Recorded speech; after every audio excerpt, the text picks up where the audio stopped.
Mo ṣe ẹ̀là ìbọrú, ẹ̀là ìbọyè, ẹ̀là ìbọ̀ṣiṣẹ́ fún gbogbo ẹ̀yin bàbá mi àti ìyá mi tí ẹ̀ ń gbọ́ mi. Mo ṣe ànàkùn láì fún ẹ̀yin àfáà wa. Ní báyìí, mo fẹ́ béèrè ìbéèrè mi bẹ́ẹ̀ ni. Ẹ ṣáà ti rí wípé lẹ́nu ọjọ́ mẹ́ta yìí ò béèrè ìbéèrè mọ́ àbí?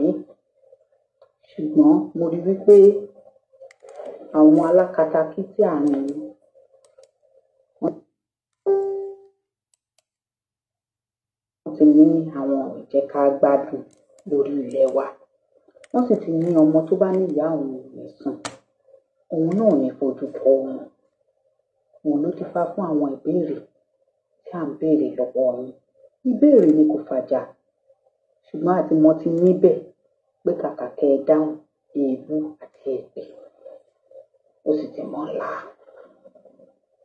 Ìbéèrè míì tí mo tún wá fẹ́ béèrè lọ́wọ́ yín, ó máa dàbí ìgbà tí àwọn èrò ti gbá research. Ìyá mi Ọlámídé Mádé rẹ̀ ra ẹ ṣeun. Bàbá wa Prince ẹ káàbọ̀ padà. Ṣùgbọ́n pé bàbá mi rọ frogẹ̀ ló máa ti tẹ̀. Bàbá mi Àyàndéjì ẹ káàbọ̀. Ẹ bá gbàgbé àti pin o. Tẹ́yìn ò bá parọ́ mọ́ ẹ̀sìn ẹlòmíì, ẹ̀ ní lè jẹun.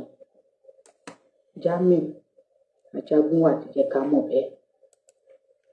Now to my question, mo ní wípé ẹ kọ́ wa nígbà tí mo wà nílé kéwú wípé bàbá tí àdá wọn fi ń ṣépè fún ọ̀tá èèyàn. Meanwhile, kò rí bẹ́ẹ̀.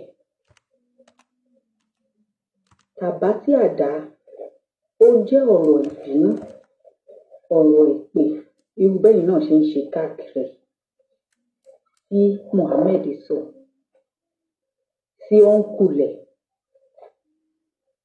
bí àbúrò bàbá bí nǹkan. Tí Muhammed sọ sí ọ̀nkù ẹ̀ nítorí wípé ọ́nkùlẹ̀ yẹn tó jẹ́ Abilahabi ó wò wípé Muhammed ṣe bójú mi lọ ṣe bí ẹ̀.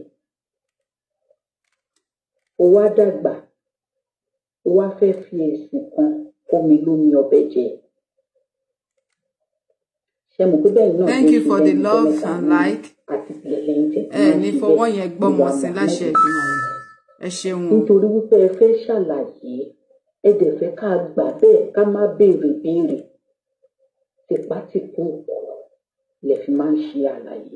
Ọjọ́ kíjọ́ tá a bá ti wá bẹ̀rẹ̀ ìbéèrè, èpè dé.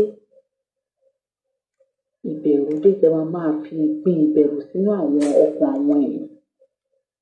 Bí wọ́n máa jóná ni. Wípé nǹkan báyìí máa ṣe wọ́n ni. Wípé àwọn máa ṣe wọ́n ìkòkò bàbá aṣáṣùn. Àpè yín báwo ìfijọ ànábì náà ni Muhammed. Now, gẹ́gẹ́ bí mo ṣe ń sọ ìtàn kékeré mi jì lọ, Muhammed ó jẹ́ àbúrò, ó jẹ́ ọmọ ẹ̀gbọ́n sí Abilahabi. Abilahabi yìí, ìgbà tí Muhammed máa gbé Islam wá fún, ó wá ń wò ó wípé òkè tóun bá bá ẹ ṣe ẹ̀sìn tó gbé wá ṣe, kí ni èrè tòun? Tóun bá ń tẹ̀lé ẹ kiri, tóun ń ja ìjà jihad fún ẹ̀sìn yìí pé òkè Islam gbọ́dọ̀ gbalẹ̀ níbí, Islam gbọ́dọ̀ gbalẹ̀ níbí, kí ni èrè tòun? Ní báwo ni Muhammed ṣe dáa lóhùn? Muhammed wá sọ fún pé kò sí èrè kankan fún nílé ayé yìí bí kò ṣe pé kó dúró títí dọjọ́ òkú. Tó bá ti kú tán báyìí, àlùjọ náà àtẹ̀ǹpẹ̀ ní àlìkìyámà, òun ni òun máa ti lọ kó èrè tiẹ̀ fún.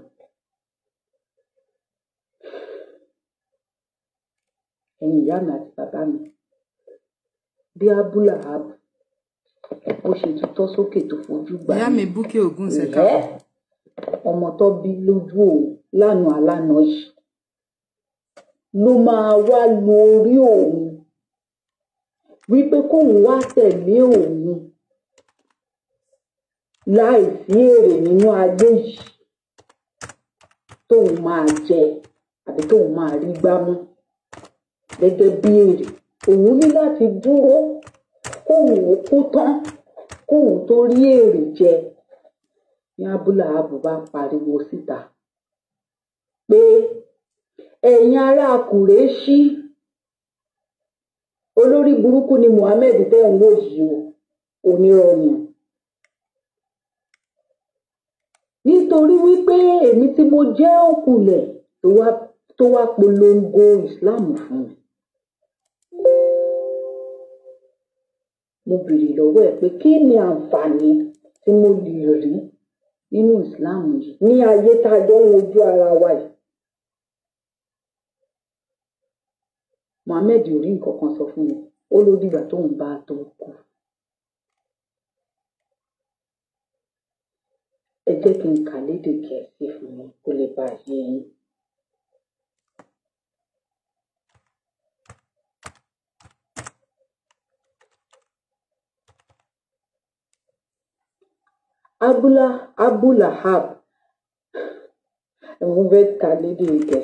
Abulahab rejects the claims of Muhammad and said, Muhammad promises me things which I do not see. He alleges that they will happen after my death. What has he put in my hands after that?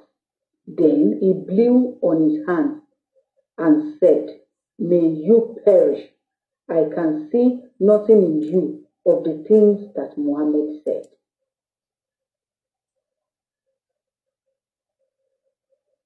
Nítorí wípé Abulahab ó sọ fún Muhammad wípé ìwọ náà lè ti dàgbà níwọ̀nba tiẹ̀ o, ṣùgbọ́n ilé ayé ló bá mi. Ọmọdé ò kì í láṣọ bí àgbà, ó tún lákẹ̀sà bí àgbà. Wá ń bí ọmọ bọ́ọ̀lù, má tàn mí jẹ. Kí ni àǹfààní tó wà tí ń bá bá ẹgbà Islam yìí? Muhammad wá sọ fún Abulahab tó jẹ́ gbọ́n ẹ̀ wípé ó dẹ̀ ní kú kó tó rí nǹkan kan dé níbẹ̀. Abulahab ní níbo? Òun ò gba irú ẹ̀. Bínú ṣe bí Muhammad nìyẹn. Ló ṣe ṣépè ìpè tàbátì àdá Abilahabi mataba wahakina ali umonihu wamankasaba saesila noran satalahab wamuratu hamanla taliato fiji dihan habulu niwazet. Kí wá ní ìtumọ̀? Òun ni wípé may the hands of Abilahab perish and may he perish. Inú bí wípé ó máa pasán láyé ni. Neither his wealth nor his gain will avail him. He will burn in blazing fire, and so will his wife, the carrier of firewood on her neck, will be a rope of palm fibers. Nígbà tí mo padà lọ ṣèwádìí nípa ohun tó pa Abilahab, mo rí wípé kì í ṣe ikú èyí tí Muhammad predict fún Abilahab ló pa. Depression òun ló pa Abilahab. Depression wípé àwọn ọmọ ogun tó wà lọ́ndà command Abilahab torí wípé ọ̀kan nínú àwọn ọ̀gá ni ní Kùrẹ́ṣì. Àwọn ọmọ ogun ẹ̀ wọ́n lọ já ogun, wọ́n wá pa gbogbo wọn tán sójú ogun. Wọ́n lọ bá Muhammad jagun, wọ́n wá pa gbogbo wọn tán sójú ogun. Abilahab bẹ̀rẹ̀ sí ní ronú pé gbogbo àwọn igi lẹ́yìn ọgbà òun náà ti pa yìí. Ìrònú yẹn ló mú kí Abilahab ṣe àìsàn. Ṣé ẹ dẹ̀ mọ̀ wípé Muhammad ti ń gbìyànjú láti gbinra ẹ̀ sínú ọkàn àwọn ará Saudi nígbà náà. So ìgbà tí wọ́n mọ̀ pé ara ò yá nínú ilé, wípé Abilahabi ti wà nínú depression wọn sún mọ́lé ẹ̀ pé because wọ́n wò pé èpè Muhammed ti ń jà nǹkan kan ò ṣọwọ́ Abilahabi wọn ò yọ apá ẹ̀ lẹ̀ wọn ò gé depression ló pa Abilahabi lọ́lọ́kọ̀ Abilahabi yìí ẹ̀yìn ànàkùnláìwá ó wá kú sínú yàrá ẹ má bínú o ìgbà tí Abilahabi kú sínú yàrá ó wá wò wípé àwọn ará àdúgbò wá wò wípé òórùn òkú Abilahabi jẹ́ káwọn gbádùn ládùúgbò wọ́n pe àwọn ọmọ ẹ̀ náà lè sún wọn ní òórùn ẹ̀ ti pọ̀ jù fáwọn àwọn àràbò ò lè gbé Abilahabi lọ́jọ́ kìíní òun àná àwọn ọmọ tí Abilahabi náà fi okó díẹ̀ bí kò lè gbé torí wípé ó ti wà nínú ilé for days ó ti kú ẹ ṣàmọ̀ bí òkú èèyàn ṣe máa ń wú sínú ilé wá kú sínú ilé tó máa rùn níjọ́ kìíní òun àná gbogbo àwọn ẹ̀yà Abilahabi màrí Abilahabi gbé náwọn ológbòkú Abilahabi ẹ̀yin ànàkùnláìwá tẹ̀jẹ́ èèyàn dúdú ẹgbẹ́ yín tí ẹ ti gbà wípé ẹrú ni ẹ̀yin màlẹ́ padà bá wọn lọ pé òkú Abilahabi ẹ̀yin ni wọ́n pè they call on black men to come and carry his corpse. No Arabian person tó gbé òkú Abilahabi ẹrú yẹn náà lẹ ṣe ń ṣe fún wọn dèmi débi pé tẹ bá tún fi owó mi lọ sí ilẹ̀ wọn tún ní respect yín wọn ní respect yín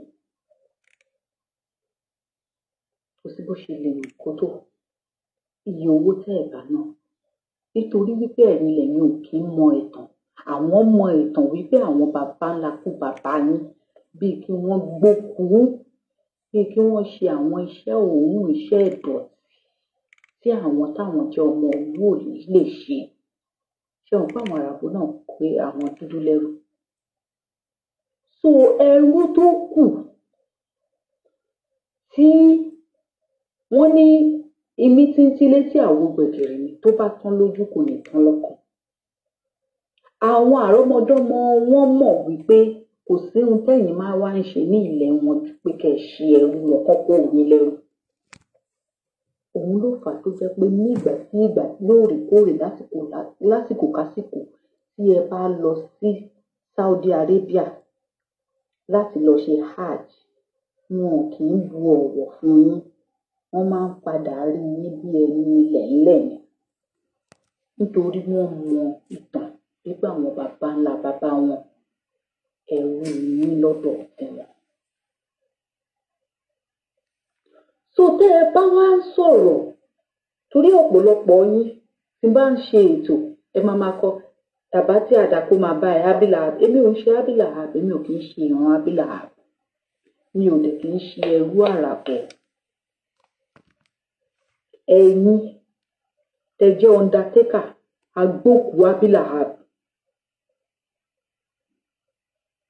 ni ẹ bá Abilahabi pín èpè tí ànábì ṣe fún wípé kò ní nísìnyí nítorí pé kò gba Islam ló ṣe bépè wá fún èpè yẹn kò padà mú Abilahabi depression ló pa ọ́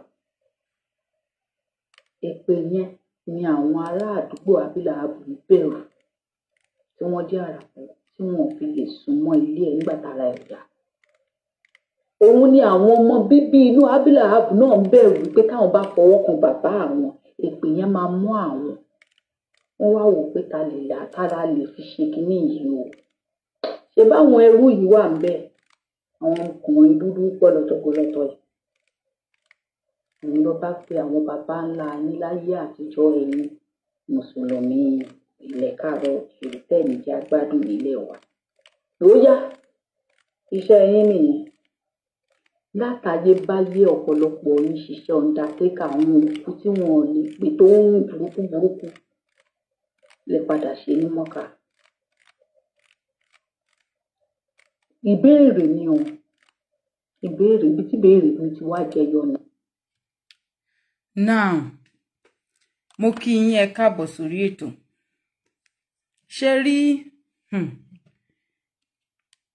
àwọn ẹ̀sìn tí wọ́n mú wá fún wa yìí, tí wọ́n kọ sínú ìwé fún wa, tí inú ìwé tí wọ́n dẹ̀ kọ sí fún wa, tí a dẹ̀ ń wò wípé the right thing ni wọ́n kọ ránṣẹ́ fún wa yẹn. Àwa ti gbàgbé wípé in tí wọ́n bá fẹ́ ká mọ̀, òun ni a máa mọ̀. It's just like ìgbà tí ẹ̀yin ẹlẹ́sìn àjòjì tẹ́ ń criticize. Nísìn mo bá àwa ọmọ káàárọ̀ òjíire sọ̀rọ̀, tẹ́ ń criticize àwa oníṣẹ̀ṣe, tẹ́ ń criticize àwọn bàbá wa wípé ṣé àwọn bàbá wa ní ìwé ìtàn nípa Yorùbá? Kí ni nǹkan tí wọ́n kọ nípa Ifá? Ó yẹ kí wọ́n kọ, kò yẹ kán ṣe ní hidden knowledge. Ṣé ẹ mọ̀ wípé ẹni tó bá ní ọpọlọ kúkúrú bó ṣe máa ń ronú nìyẹn. Lójú ara tiyín gbogbo nǹkan, kò sí nǹkan kan tí àwọn ará Saudi fi pamọ́ fún yín, níbi tí ọ̀pọ̀lọpọ̀ wa ò kí ń ronú dé nìyẹn. So lójú ara tiyín wọ́n gọ̀ gidi gan, wọ́n á wá kọ nǹkan tí ó jẹ́ àṣírí títí wọn, wọ́n á kọ ránṣẹ́ sí yín kẹ́ ẹ lè tètè gbọ́n kúrò nínú ibi tí wọ́n tì yín mọ́. Ìbéèrè ni mo béèrè o, kì í ṣe pé mo conclude o. Nílé ayé tá wà yìí, ẹ ti gbàgbé wípé ayé ti lu jára wọn. Because you don't want to wake up from your illusion. Tó bá ti ń kọ́yàn ní nǹkan for a very long time, tó bá yá, kò sí bó ṣe lè kọ́yàn. Okay, ṣé gbogbo yín tẹ́ wà ń bí yìí tẹ́ jẹ́ Mùsùlùmí? Ṣé nǹkan tó kọ́ yín láti kékeré báyìí, òun lẹ ṣì ń ṣe dìsìn? A máa rí mi nínú yín tó ti forfeit àwọn nǹkan míì tí wọ́n kọ́ dàgbà. Tí a bá fẹ́ wo nǹkan tí wọ́n kọ́ ẹlòmíì dàgbà nídìílé ẹ rí wípé bàbá ẹ̀ máa na ìyá ẹ̀. Irú ọmọkùnrin bẹ́ẹ̀ lè dàgbà kó decide wípé bàbá òun na ìyá òun ni, ìyá òun ò ní ìdùnnú látàárọ̀ dalẹ́ rí ní ilé ọkọ ẹ̀.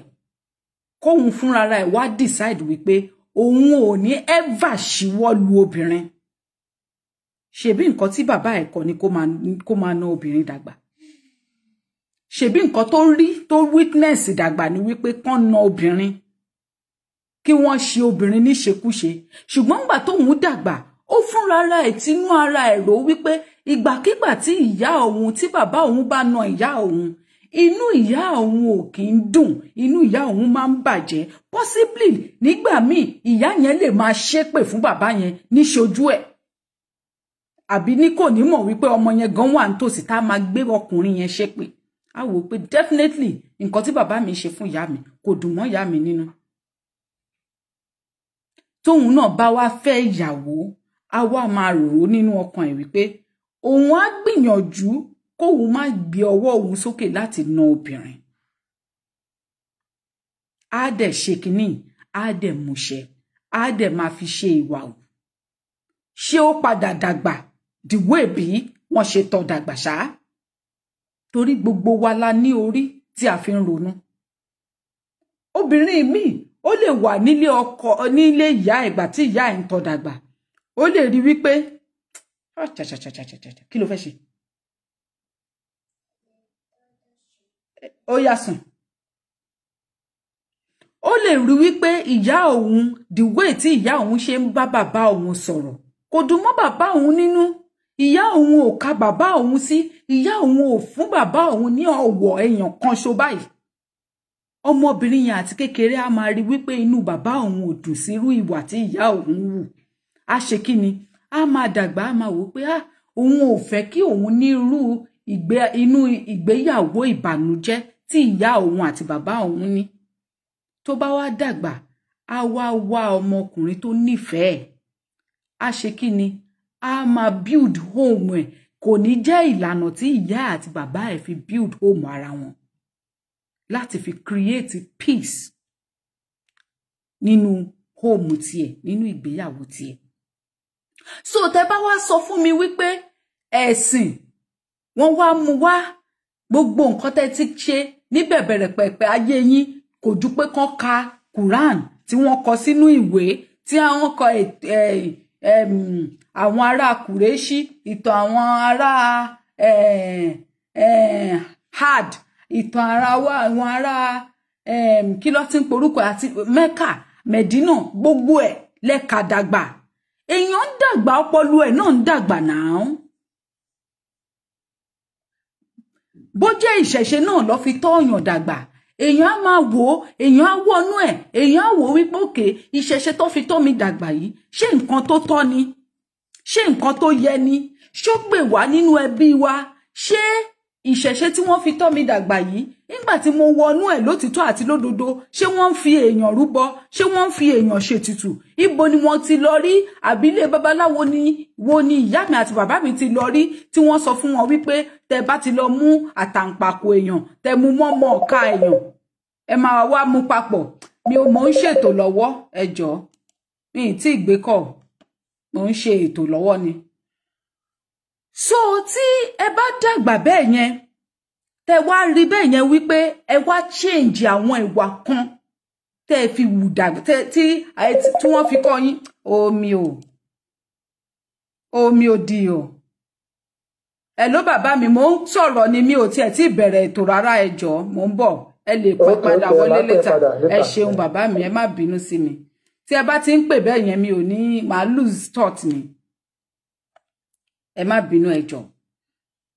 So tí ọmọ yẹn bá wá dàgbà á wò wípé ńgbà tóun bá lágbájá gbé irú ìwà báyìí ló ń wù òun ò ní máa wúrú ìwà yẹn àwọn ètò dá nínú àwọn ìwà tí a rí a mú a absorb ẹ ọmọ mi ìdẹ̀kẹ̀rẹ́ a mú ìtí ò dá níbẹ̀ a absorb ẹ a máa fi ṣe wà wù òun náà a rí repercussion ẹ̀ bó ṣe ń dàgbà àtúbọ̀tán wà fún gbogbo nǹkan bó bá jẹ́ ìwà àrèláwù bó bá jẹ́ ìwà ìbílayàn láàyò àtúbọ̀tán ọ̀tọ̀ọ̀tọ̀ ni ó wà fún àwọn ìwà méjèèjì yìí. Ṣùgbọ́n tá bá wá ń sọ̀rọ̀ ẹ ṣeun bàbá mi oko máa yìn tá bá wá ń sọ̀rọ̀ nípa ẹ̀sìn àwọn ẹ̀sìn yìí ayé ti lu jára wọn ẹyẹ dúró sínú nǹkan tí wọ́n kọ sínú Kùránì àti tírà mọ́ ayé ti lu jára wọn òun rèé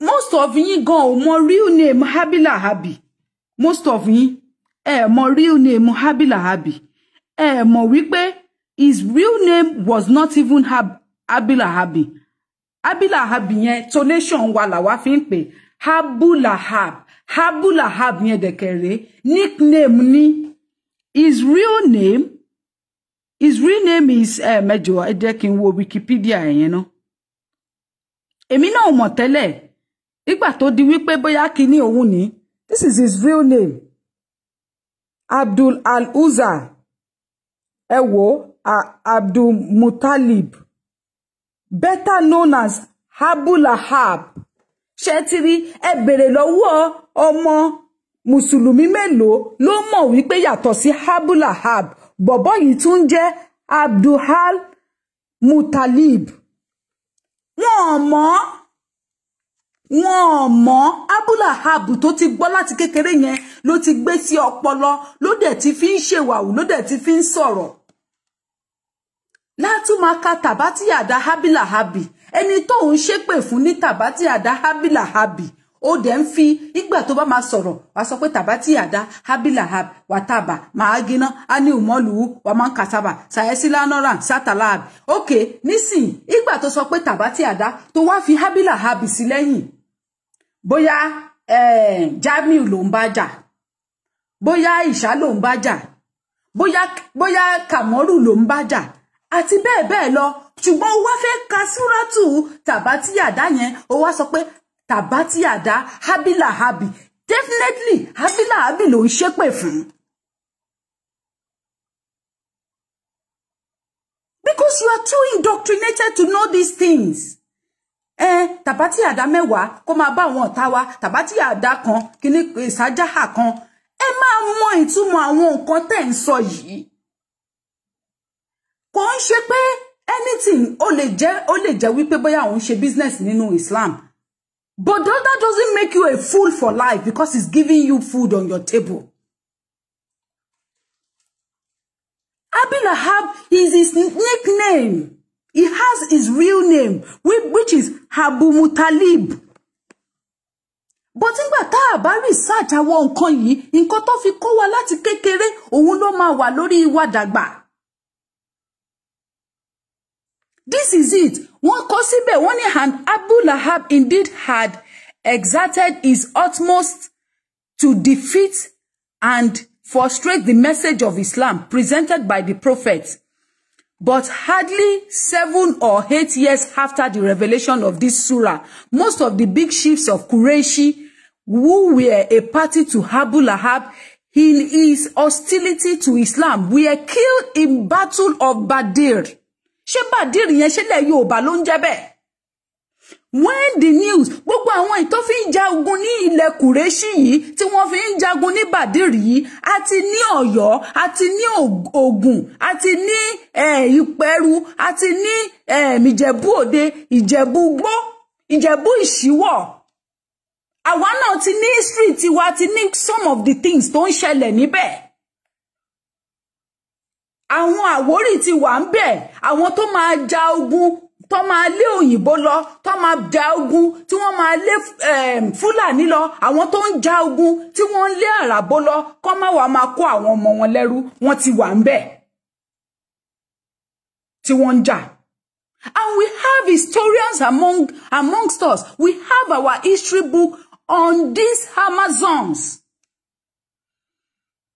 But because àwọn tí wọ́n máa kó wa lẹ́rú wọ́n ti make ìwé Kùránì available at every nook and crannies and make your own unavailable, and you cannot dig even ìwọlẹ̀ láti lọ wá jáde pé I have to know my history.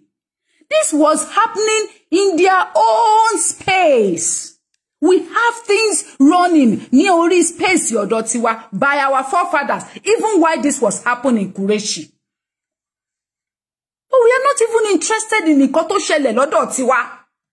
And when the news of the defeat reached Makkah, níbi tí Abu Lahab wà, he was so shocked that he could not survive for more than 7 days. Èpè Muhammad kọ́ ló pa Abilahabi, òun ni mò ń kà fún yín yìí. Ẹ máa gbá research. Don't stay indoctrinated. Don't live indoctrinated. Don't do things like an indoctrinated person. Do things like somebody that is using his or her own free will. Don't depend on what is written for you. Make research. Google everything tí wà exposed. Ó ti gba yẹ̀yẹ́ orí social media la wà yìí. His death occurred in a pitiable state because he was in shock.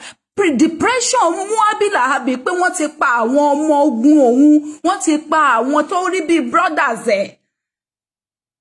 He became afflicted with malignant pustule, and the people of his house left him to himself, fearing contagion. No one came near his body for 3 days after his death, until the body decomposed and began to stink. At last, when people began to taunt his sons, according to one tradition, they hired some black people who lifted his body and buried it. Where are my Muslim brothers? My Yoruba brothers that are Muslim. But when you go to other what's it called? Other versions of it. How did Abilahabi died? Okay. Who buried Abilahabi?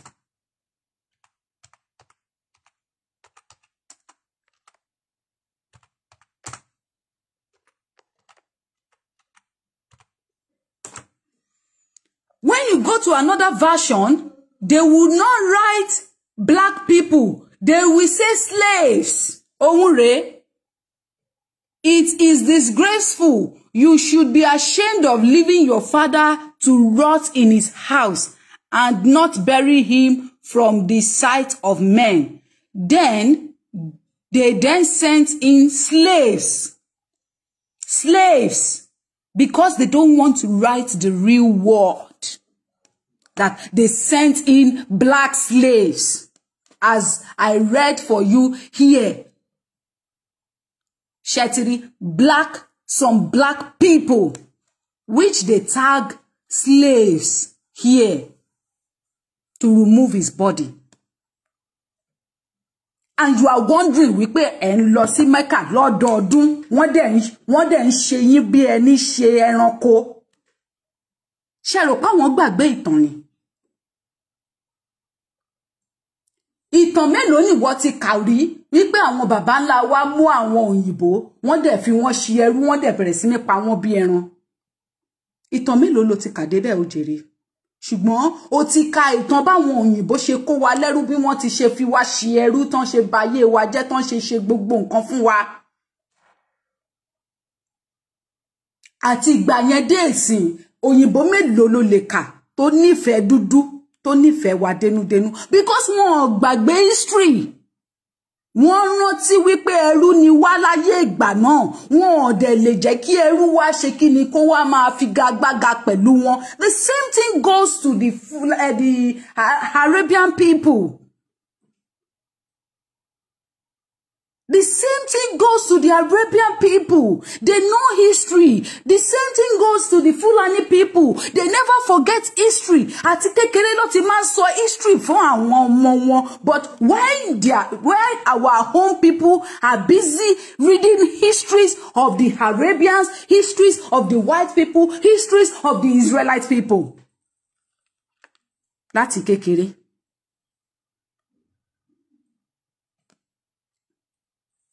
We read so much histories about others, but never read none about our fathers. That is why we always think and we believe and we stay in that illusion that our forefathers are the worst.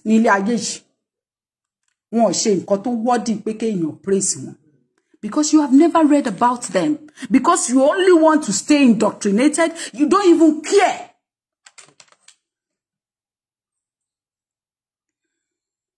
Tàbá ní pé kẹ́ kà jáde nítorí àwọn àfáà yín tí wọn ò níṣẹ́ míì ju wípé iṣẹ́ àfáà lọ, wọn ò ní ever agree pẹ̀lú wa láyé yìí. Wọ́n á wá lọ mú ìwé míì jáde fún yín, wọ́n á wá tún fi convince yín, and you will stay like that because you don't even ṣe mọ̀ pé àwọn ẹlòmíì wà tó jẹ́ wípé àwọn ẹrú míì wà tó jẹ́ wípé wọ́n ti ṣe ẹrú for wọ́n ti ṣe ẹrú Olódùmarè ń gbọ́. Wọ́n ti ṣe ẹrú for a very long time. Ipò ẹrú yẹn ti wá mọ́ wọn ní ara. Débi wípé tí wọ́n bá tún rí ẹni tó fẹ́ gbà wọ́n lẹ̀ nípò ẹrú yẹn, wọ́n lè bọ́ṣọ́ lẹ̀ bàjà. Kódà wọ́n tún máa lọ pé olórí ẹrú wọn pé wá bá wa pa, òun ló fẹ́ save wa kúrò nínú ìgbèkùn tó fi wá sí. Kò bímọ láti kékeré, kó má jẹ́ kí ọmọ mọ ìtàn ìdílé ẹ̀ ìgbà tí wọ́n gan mọ̀. Ìgbà tí wọ́n náà mọ̀, ọmọ ò mọ̀ ìtàn ìdílé ẹ̀ débi tó máa mọ ìtàn ìlú ẹ̀, débi tó máa mọ ìtàn race ẹ̀. Now, irú ọmọ yẹn wá dàgbà, the next thing tó máa ṣe ó di ilé kéwú, kó lọ máa kọ́tàn Kùrẹ́ṣí, kó lọ máa kọ́tàn Mẹ́kà, kó máa lọ máa ka ìtàn Mẹ̀dínà. Báwo ló ṣe máa rí ọmọ àràbò tí ò ní feel inferior sí níjọ́ iwájú nígbà tí kò mọ history ara ẹ̀? The next thing tó máa ṣe, ó mú lálápá ìyáká, ó di church. Kó lọ máa mọ ìtàn Israel, Nazareth, Jerusalem, Rome, gbogbo ẹ̀. At the end of the day, nígbà tó bá máa rí òyìnbó, ó máa ríra ẹ̀ bí ìgbà tó jẹ́ pé òun kéré sí òyìnbó yẹn, bisikíìtì tó yẹ kó mú rè o. Ìyá, eléyìí ló yẹ kó mú o. mo ń bá sọ nísìn kò fẹ́ gbọ́ o eléyìí ni òun ní lórí tébùlì ṣó ti rí orí yìí ti pọ̀ jù tá bá ń bá yín sọ ẹ ní gbọ́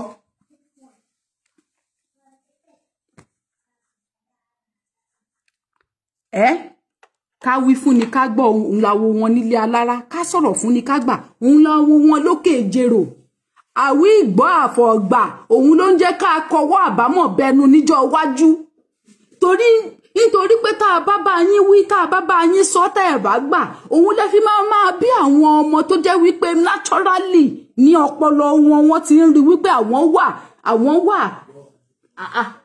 wà kí báwo ló ṣe máa ń pè sí ànádá ẹrú another race àwọn wà lábẹ́ race bòmíì ipe àwọn ò lè bá standard race mi tó bá ti rí aláwọ̀ funfun naturally wọ́n ti feel wípé àwọn wà inferior to them ṣe bóhun ní ṣe bóhun rèé ṣùgbọ́n àìmọye àfáà tó máa bọ́ síta wá sọ fún yín wípé kò rí bẹ́ẹ̀. Let me now burst your bubble. There is this guy on YouTube. Òun ni. Ṣé rí Abilahabi yìí tó kúkú irú ikú tó kú yìí. Òun ni. Ṣé ti rí? Uncle ẹ̀ tó jẹ́ Abilahabi, Prophet Muhammad, was introduced with breast milk since he was a child. He was breastfed by two women. That was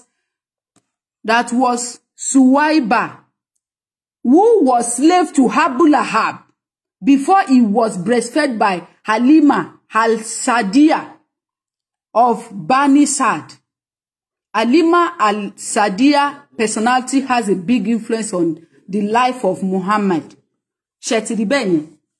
Wípé àwọn ẹrú Abilahabi gan ni Abilahabu jọ̀wọ́ Muhammad fún pé kí wọ́n breastfeed Muhammad dàgbà. Ìyá ẹ̀ dẹ̀ wà láyé, àmọ́ nǹkan tó ṣẹlẹ̀ sí ìyá ẹ̀. So kí ni wàhálà yín nípa ìtàn onítàn? Kí ni wàhálà yín nípa àṣà aláṣà? Kí ni wàhálà yín nípa ìṣe oníṣe? Kí ni wàhálà yín nípa nǹkan tí ò ti ẹ̀kàn yín gan? Ṣé ẹ ti mọ ìtàn bàbá yín gangan fúnra ẹ̀? Báwo ló ṣe bẹ̀rẹ̀ ilé ayé ẹ̀? Àwọn nǹkan wo ló ṣe tí kò rí ṣe? Ibo ló ti ṣe tó ti ṣàṣetì? Kẹ́yìn náà ọmọ wá wò wípé òkè bàbá mi ṣe nǹkan báyìí, ó ṣe láṣetì. Má jẹ́ kémi náà ṣe bẹ́ẹ̀, jẹ́ kémi náà gbé báyìí.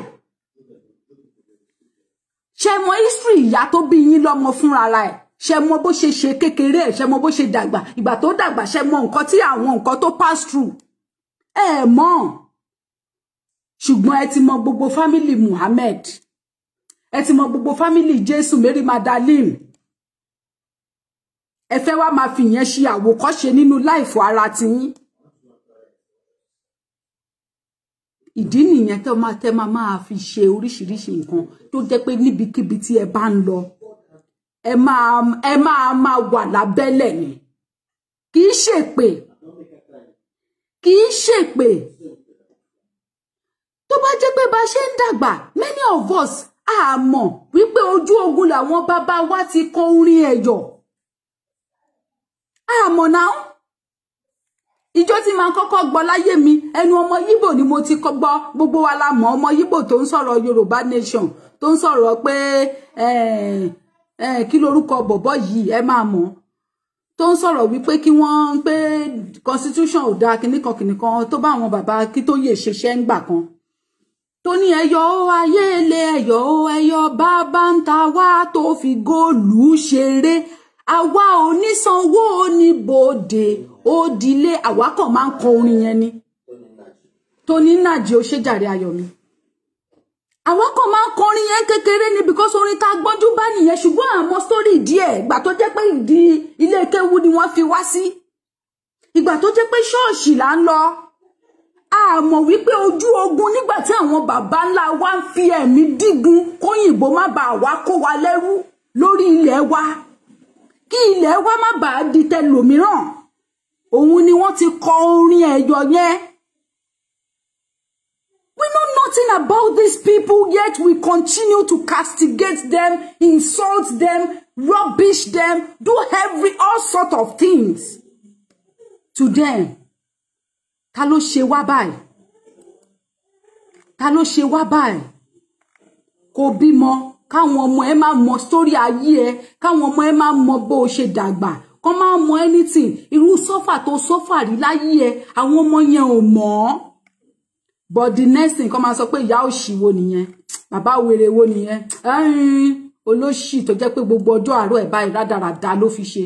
Ṣé èèyàn gidi nìyẹn ni? Òun ti regret àwọn tó bí òun ti regret ìyá òun, ìyá wèrè kan nìkan àti kàkú tún kó ẹ̀ lọ́nà ọ̀run. But meanwhile, ó lè jẹ́ bí tí ìyá yẹn ti ń bí ẹ ló ti kú.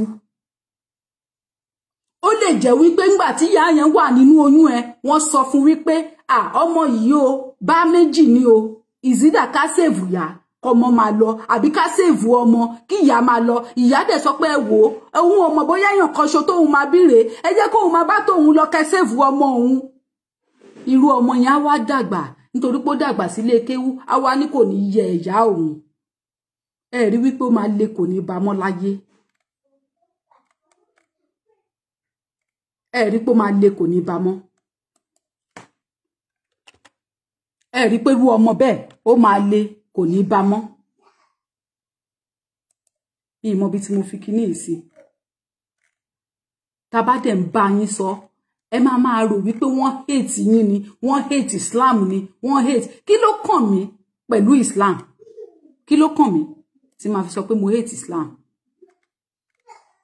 Kò sí nǹkan tó kàn mí tí máa fi sọ pé mo hate Islam now. Ṣùgbọ́n ẹ̀yin tẹ́ jẹ́ tèmi ni mò ń sọ fún yín wípé nǹkan tí wá ẹ jẹ́ kó jọ wá lójú. Ẹ jẹ́ kó yà wá lẹ́nu. Ẹ jẹ́ kó kàn wá gbọ̀ngbọ̀n. Ẹ má jẹ́ kí nǹkan tí wá jẹ́ nǹkan ìríra fún wa. Èèyàn mélòó ló mọ bí àwọn balógun Ìbàdàn, àwọn ajagunmólú tìlú Ìbàdàn bí wọ́n ṣe rí bó ṣe di ìlú Ìbàdàn mú dọ̀la. Mo gbọ́ history kan nípa Ògbómọ̀ṣọ́ wípé Tìmíẹdẹ ó ní iṣẹ́ ńlá ribiribi tó ṣe sí ìlú Ògbómọ̀ṣọ́ débi wípé ó tún wá promise àwọn aráàlú Ògbómọ̀ṣọ́ wípé kóun má fi sí láyé mọ́ gan wọn lè kó Ògbómọ̀ṣọ́ lẹ́rú. How many of us knows this thing? This history.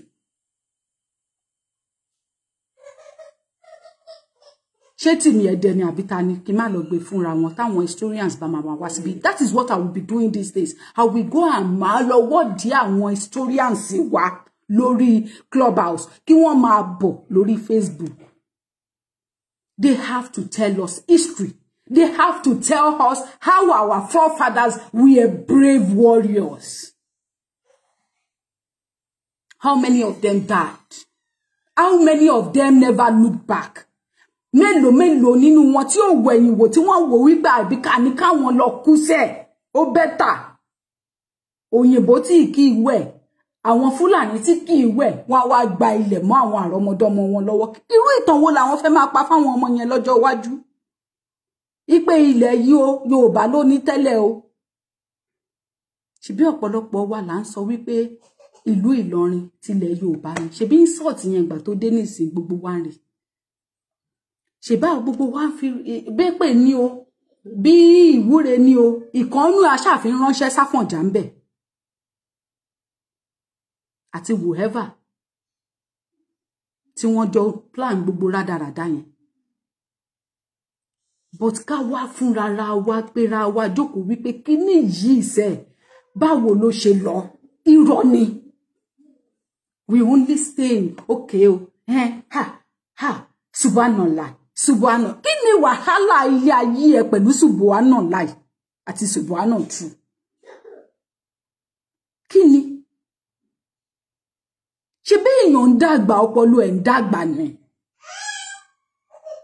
Ṣé wọ́n wá fẹ́ wà láàrin àwọn òpònú àgbàlagbà ni? Mo rí TikTok bọ̀bọ̀ kan akéde Oòduà lórí TikTok. Bọ̀bọ̀ yẹn sọ ọ̀rọ̀ máa wá jáde ń sin akéde Oòduà.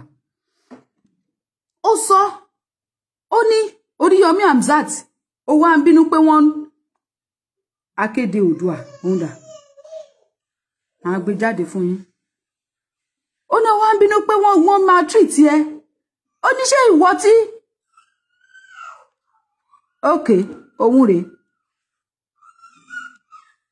mo ń bọ̀ kí n bá yín gbé síta ńsìn ẹ jẹ́ ń yọ charger because if not èyí tó ṣe fún no akéde Oòduà èyí tó ṣe fún kinní ni mò ń wá.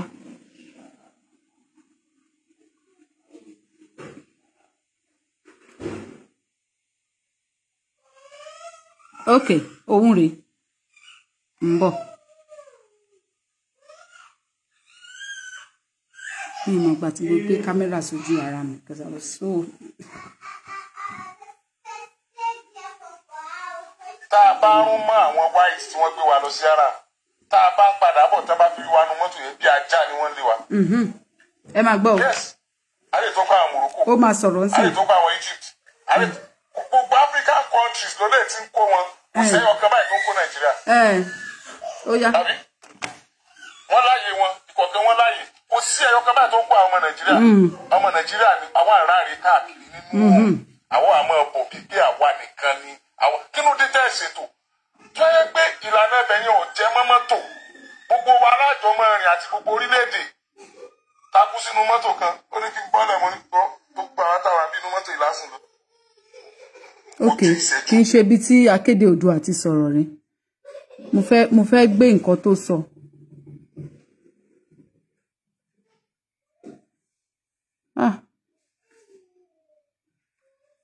Oh, I saw the video.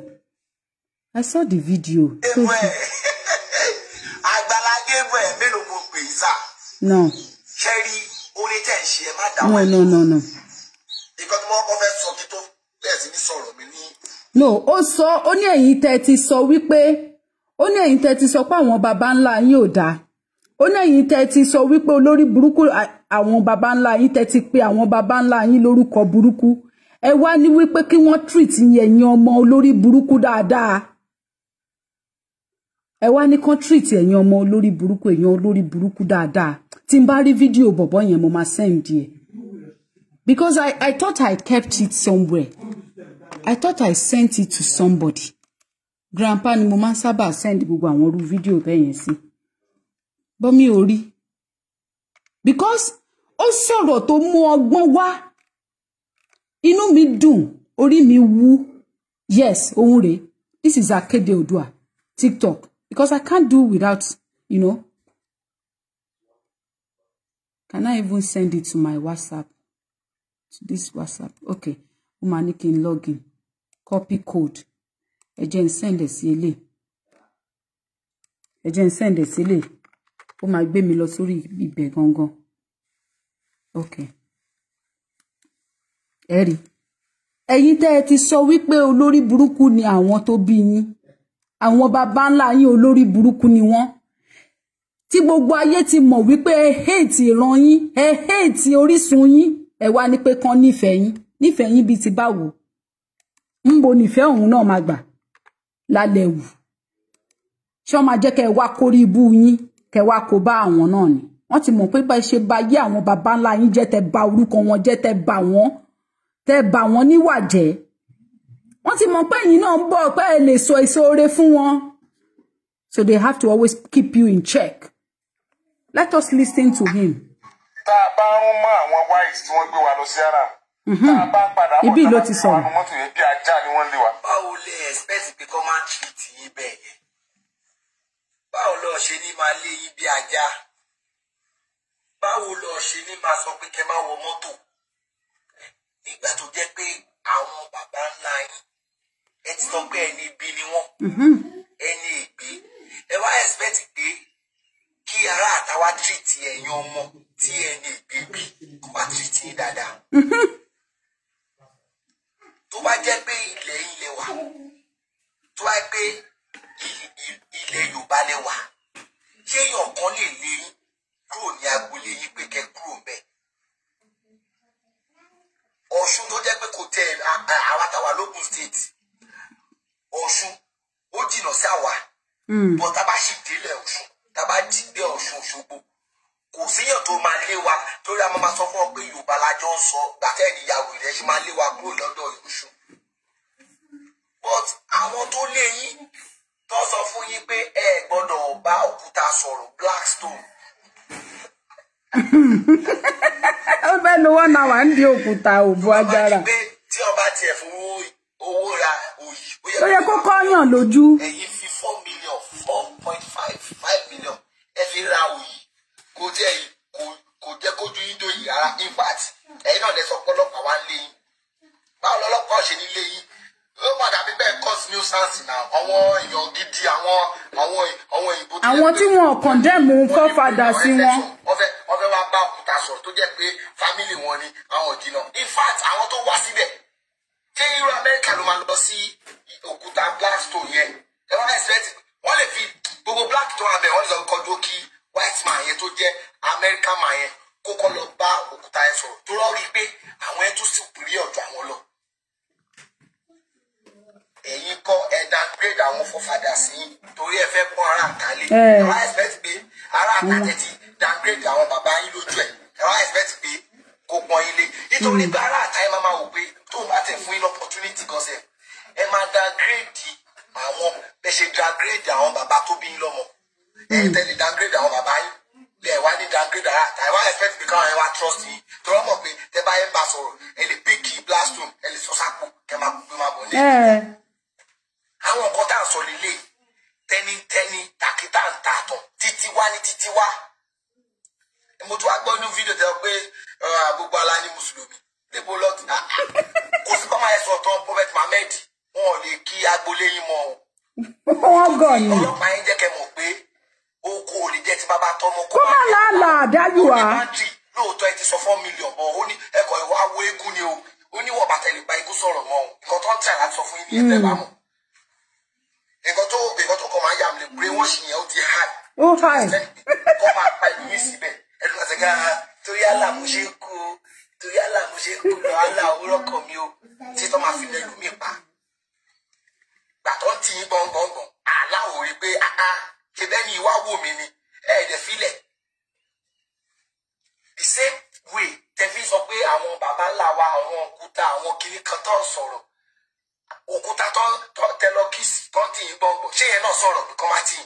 àníkẹ́ wáìsọ olúkálùkù tọjà ìlú ẹ̀ ni irú gbogbo owó tó bá tẹ̀ tó gbogbo 4 million yẹn tó bá tó irú ibì kan lé Yorùbá tó sọ pé ẹja tí ọba mẹ́ja bẹ̀ kò sí bí ọmọ ayé sì tó máa jiná ìyẹn tó táwọn náà bá tàbá design ibẹ̀ pé bíbá ẹ wá wo tàbá bẹ̀rẹ̀ sí ní fọ káàkiri àgbáyé pé ẹ wá wo ilẹ̀ wa o ẹ wá wo nǹkan o ẹja wà ní àdúgbò wa o ẹja wà nílẹ̀ wa o kò sí bẹ́ẹ̀ máa ń ṣe ẹja yẹn o kò ní jiná o a máa gbé pọ́ọ̀tù síbẹ̀ fún wọn kọ́ máa test ẹ̀ wò ibẹ̀ lọ́mọ mọ̀ gbàgbára wà nílẹ̀ Yorùbá òkúta tó lè sọ̀rọ̀ ẹ wo Alhaji Oríyọmí Hamzat I respect yín gan èmi dẹ̀ mọ̀ wípé sọ́wọ́n of your caliber reason wọn ó yẹ kó háì ju gbogbo. ó háì wèrè ń powó lọ́wọ́ ni ó ń pa owó ni ó mú gan èèyàn. egun tẹ̀ lè wò bí òun lè lọ fi 4 million wò Father Christmas òun lọ máa sọ pé ká lọ fi kọ́ ọmọ ekele lọ fowó wò kò sí yàtọ̀ láàrin Father Christmas àti egun anything tó bá ti lè máa pọ ọmọ kékeré lẹ́kún tó bá ti dé pé ó ń daṣọ bojú eégún ni Yorùbá pè but àwọn òyìnbó gbọ́ Father Christmas ti wọn eégún ni bọ́ọ̀ fashion ẹ̀ ọmọ yẹn mú gift fún eégún tó bá gbọ́ ọmọ yẹn kéré tíwájú Father Christmas báyìí ọmọ yẹn fẹ́ kéku bàjẹ́ náà ló máa fún gift bọ́ọ̀ tí wá bí àwọn yẹn à ń kópa kẹ́rẹ́ lọ́wọ́ àwọn máa máa ké wọ́n á tún máa lé wọn ìyàtọ̀ tó wà bẹ́ẹ̀ nìyẹn ẹ jẹ́ ká náà bá ká pákéjì nǹkan wa ká lè má ta kiri àní ìṣe mi. ṣé ẹ ti gbọ́ ó lanu lẹ̀ bí ajá mi ló pa síbẹ̀ ṣé ẹ ti gbọ́ ẹ̀yin tẹ́ ẹ ti sọ wípé kí lọ báyàn ní ìsìn kí sọ pé olórí burúkú ni ìyá mi olórí burúkú ni bàbá mi á kọ́kọ́ wò pé irú ọmọ òfòwò lélẹ̀ kí n wá ní ó dáná mo ti kọ ìyá mi àti bàbá mi sílẹ̀ torí olórí burúkú ni wọ́n ó yá wá adopt èmi o ṣé kò ní béèrè lọ́wọ́ mi wípé ṣé léyìí gan eléyìí tó ti fi ẹnu ṣátá ọ̀run ẹ̀ yìí tó bá tí ń bá múrú ọmọ yìí sábẹ́ eléyìí abayé mi jẹ́ torí ẹ̀ lọ ṣe ń lé yín tààtà wọ́n mọ̀ wípé every other race respect àwọn forefathers wọn ẹ̀yin nìkan ló ṣí ọmọ àbí ìpàbẹ́ tó yẹ kán ti fi ṣe nǹkan oṣù dànù ẹ̀yin nìkan ni a very disgraceful fellow, very disgraceful race, very disgraceful children, very disgraceful non-entities. Kí ló dé? Ten tira yín lójú kiri. Ẹnìkan máa ké lílá fi kùrẹ́ṣí lílá fi him lílá ta ṣìtọ́ ìwàsọ́ ìfìfálẹ̀ abudu anzalibeti rọ́bì anzalibeti. Wàá wá sọ wípé irú lílá fi kùrẹ́ṣí yẹn ó bá mi wí nítorí pé mo jọmọ kùrẹ́ṣí. Mo béèrè lọ́wọ́ ẹ ni ó bá mi wí nítorí pé mo jọmọ kùrẹ́ṣí àbí ìyá mi àbí bàbá mi ló ti wá láti kùrẹ́ṣí tí wọ́n sọ pé lílá fi ìpẹ́rù tó jẹ́ pé kùrẹ́ṣí lọ́kọ síbẹ̀. Ṣé nítorí wípé àwọn bàbá wa wọn ò kọ most of àwọn ìtàn wálẹ̀ ni abẹ́yìn gangan ò wádìí àwọn ìtàn yẹn. Hello bàbá mi ẹ bá a ṣe ní kíákíá ẹ ra sà. Yes ma. Yes sir. Mi ò lọ́rọ̀ púpọ̀ tí mo fẹ́ sọ náà ni pé tẹ́ rí ààyè tí àwọn bàbá ńlá wa tán ti gba àwọn àlejò lágbàjù olóńkọ̀ sí gbogbo tó ṣẹlẹ̀ yìí. Ìfẹ́ àfẹ́jù tí wọ́n nífẹ̀ẹ́ wọn pé ẹ sáà máa ṣe ti yẹn jù wa lọ́wọ́ àwọn aláìtàn ṣe wá jọba lé wọn lórí. Tó bá yẹ pé bí Ọlọ́run ṣe ní kí àwọn àtàjẹ́ àgbà àwọn ọ̀dọ́ sí fẹ́ báyìí náà ṣe tákù wọn sí láti bẹ̀rẹ̀ pé náà báyìí náà tètè sọ jí ni pé bí táwọn ará bí ń lọ fẹ́ pa wá rẹ̀ ni táwọn náà tètè tákù wọn gbogbo ìkíní òní ẹ̀sìsì débi tó ẹ̀sìsì dé yìí. Ìkéde kàlẹ́mẹ́kà tí wọ́n fẹ́ fi kún ni pé ẹ jẹ́ kí ìpolongo náà kó tó tẹ̀síwájú. Gẹ́gẹ́ báwọn náà ṣe máa ń ṣèpolongo lórí rédíò lórí tẹlifíṣàn táwọn náà ń gbé tiwọn náà lárugẹ. Ẹ jẹ́ kí ẹsẹ̀ ìbílẹ̀ náà kó náà jẹ́ ìgbélárugẹ ní gbogbo bí ilẹ̀ kílẹ̀ ní gbogbo orí rédíò ni. Nífò gan tí títa gbangba tí ìkéde gbangba bá lè wáyé kọ́ náà máa ṣe níta gbangba náà ṣe máa ṣe wàásù káàkiri yẹn. Tó bá lè máa wáyé bẹ́ẹ̀ náà ṣé máa fi hàn láìsí àwọn èèyàn káàkiri inú ìlú káàkiri. Sọ ojúbọ àwọn àyà tó máa lè máa ṣí dáadáa. So gbogbo orí yẹn náà là ń jẹ làwọn yẹn náà máa ń gbọ́ tá fi ń tẹ̀lé wọn kiri. So tí ìbánisọ̀rọ̀ yẹn náà bá ń wáyé àwọn èèyàn náà máa tají wé àwọn ti sọ̀rọ̀ tipẹ́tipẹ́. Ìwé ìwé tí wọ́n bá ń sọ̀rọ̀ yìí náà lóòótọ́ ọmọ pé tẹ́lẹ̀ òmèmí kódà àwọn ọmọ mi ń lọ lẹ́kọ́ bẹ́ẹ̀ mo ti stop gbogbo wọn anybody wọn ò lọ mọ́. Ẹ má jẹ́ kán lọ mọ́ o ẹ jẹ́ kí wọ́n lọ wá àwọn òpìtàn ilé wa tẹ́ bá ní ìyá tẹ́ bá ní bàbá ẹ bá wa sọ fún wọn kán bá wa pìtàn ìdílé yín fún àwọn ọmọ yẹn kán dẹ̀ kọ́ wọn ní oríkì. Mo ní ẹ má jẹ́ kí wọ́n lọ sí ilé kéwú mọ́ tẹ́ bá ní ìyá tẹ́ ní bàbá. Tẹ́ bá ní ìyá ẹ ṣeun tẹ́ bá ẹni sùúrù bàbá mi tẹ́ bá ní ìyá àbí bàbá àbá arúgbó nídìílé yín. Ó dáná ṣẹ́yìn mọ oríkì ìdílé yín. Mo mọ oríkì ìdílé wa. Ṣé mọ ìtàn ìdílé yín. Bí o tiẹ̀ mọ̀ dájúdájú máa béèrè lọ́wọ́ àwọn tó jágbàlagbà. Ẹ ṣeun ìtàn ìlú yín ẹni tó tẹ̀lú yín dó àwọn nǹkan yẹn ni kẹ́ máa pè wọ́n kẹ́ máa sọ fún wọn àwọn àgbàlagbà yẹn ẹ jẹ́ kán lọ máa kí wọn ẹ fi yẹn dí ilé kéwú tí wọn ò lọ mọ́. Ẹ dẹ̀ máa sọ fún àwọn ọmọ yín wípé àwọn nǹkan tó lọ kọ́ nílé kéwú yẹn kò nítumọ̀ o. Ilẹ̀ yín. Ìwọ ìkan náà ni mo bẹ́ẹ̀ sọ pé tó tọ́ka sí tó ṣe ìkan náà mo rí náà tó ṣe oníwọ̀n mọ̀dẹ̀ bí kọ́ọ̀tì ẹ̀ ìyẹn tẹ̀lé stọ́ọ̀pù rẹ̀ gbogbo àwọn tó kù wọlé pé wọ́n á lọ dìbò bẹ́ẹ̀ yẹn. Ẹ ṣeun. Lórí kákan lọ bí aráàlú gbélé kankan bẹ̀rẹ̀ ìpele pé wọ́n lọ bá gòdìbò tó àrà tó bẹ́ẹ̀ náà. No, ẹ má jẹ́ kán ti ẹ̀wulẹ̀ lọ́mọ rárá ni.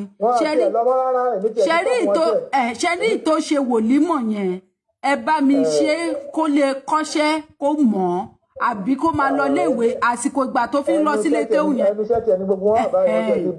Ẹ dẹ̀ máa sọ fún wípé ẹ sọ fún wípé wòlímọ̀ tó ṣe yẹn o àti kéwú tó kọ́ yẹn o ìtàn àwọn ìlú bòmíì ni o kò ń ṣètàn ilẹ̀ bàbá ẹ̀ o.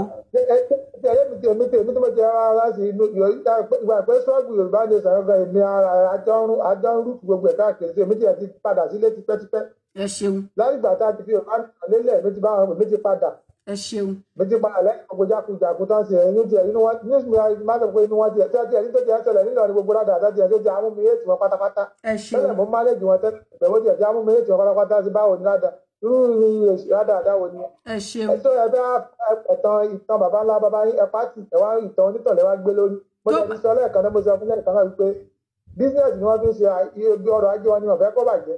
Ẹ ṣeun. Tó bá pọ́síbù àwọn orúkọ mùsùlùmí tẹ fún àwọn ọmọ yẹn ṣé ń gbọ́ mi tó bá pọ́síbù àwọn orúkọ àràbò tẹ fún àwọn ọmọ yẹn ẹ yọ kúrò ń bẹ̀ kẹ máa fi orúkọ Yorùbá wọn pè wọ́n kẹ sọ fún wọn nílé ìwé wọn pé ẹ fẹ́ yọ orúkọ yẹn kúrò ńbẹ̀ kì í ṣe orúkọ wa àwa náà máa yọ tiwa torí ó ti bá dọ́kúmẹ́ǹtì dúró ló fà á but mo máa ṣe change of name mo dẹ̀ máa swear affidavit láti change orúkọ yẹn rádaràda tó ń kún ẹ̀. Ẹ ṣeun bàbá mi mo dúpẹ́ inú mi dùn o irú bẹ ṣe sọ wípé àwọn ọmọ yín ò lọlé kéwú mọ́ yìí mo máa kọ́ ti bí yìí mo máa gbé sáyé. mo ti drop pátápátá ń dà mo ti ẹ̀rọ ẹ̀wù ọ̀rọ̀ wọn inú wọn ti ìmọ̀ sọ pé kankan náà inú wọn ti ń bí mi lọ́tọ̀ pẹ̀lú pé lára ẹ̀jẹ̀ ń pàfọ́ọ̀mù yẹn mo dẹ̀ sọ fún wọn ni mo sọ fún yín pé ọrọ̀ ajé ni kò sí pé bóyá kan mi wà ń bẹ̀ tí wọ́n ń gbà ń bẹ̀ wọ́n fi ń sọ̀rọ̀ ajé ni tó ọrọ̀ ajé ni wọ́n fẹ́ kókò láàsì ẹni tó ti dálé kéwúlẹ̀ ẹni tó ti dá kiri náà jẹ́ pé tó ti dá sọ̀rọ̀ láti jẹ́ pé bẹ́ẹ̀ ló ti ń gbowó kò lọ́nà bòmí. Ẹ má jẹ́ kí àáfàá kan wá máa preach fún yín nílé kó máa ṣe wáàsí fún yín pé.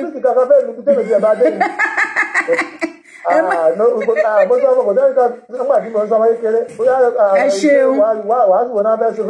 Máa parọ́ fún yín pé ẹ̀wọ̀ náà ni ẹ sọ fún àáfàá pé kóun náà máa lọ iná tí kò ní wọ̀ kó lọ máa pín kiri kò jù bẹ́ẹ̀ lọ.